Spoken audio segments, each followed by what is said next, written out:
Salah satu penyebab utamanya adalah setoran pajak yang anjlok sampai 30%.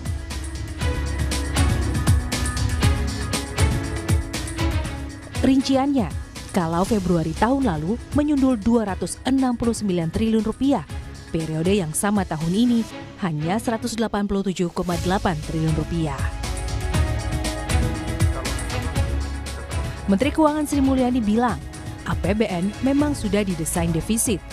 Kondisi ini juga diklaim masih dalam hitungan aman pemerintah.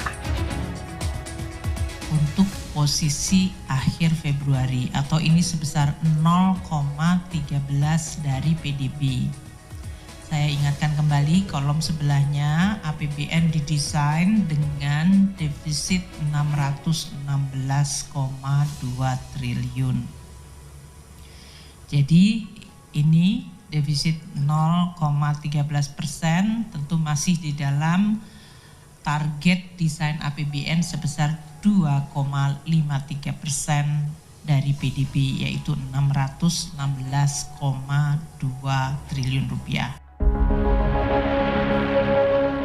Tetapi ekonom punya pandangan berbeda. Defisit yang sudah terjadi sejak bulan pertama tahun 2025 mengonfirmasi bahwa ekonomi sedang atau bahkan makin tidak baik-baik saja. Tekanan pada APBN bisa terjadi sepanjang 2025.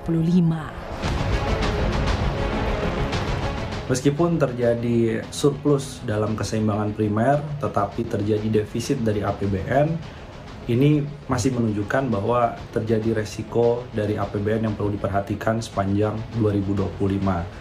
Kenapa? Karena defisit yang terjadi pada APBN pada awal tahun, ini kan hal yang anomali karena biasanya awal tahun penerimaan pajak tetap terjadi kenaikan, meskipun kenaikannya tidak setinggi pada bulan-bulan lainnya. Keseimbangan primer yang surplus tidak menjadi indikator utama dalam menilai kesehatan APBN. Yang bisa dibaca adalah sudah dilakukan efisiensi anggaran pemerintah, bahkan terkait sampai CPNS dan P3K pengangkatannya diundur, itu kan akibat adanya efisiensi dari sisi belanja pegawai. Dan belanja barang itu juga sudah dilakukan berbagai jenis efisiensi, tetap tidak mampu untuk mengkompensasi turunnya penerimaan negara.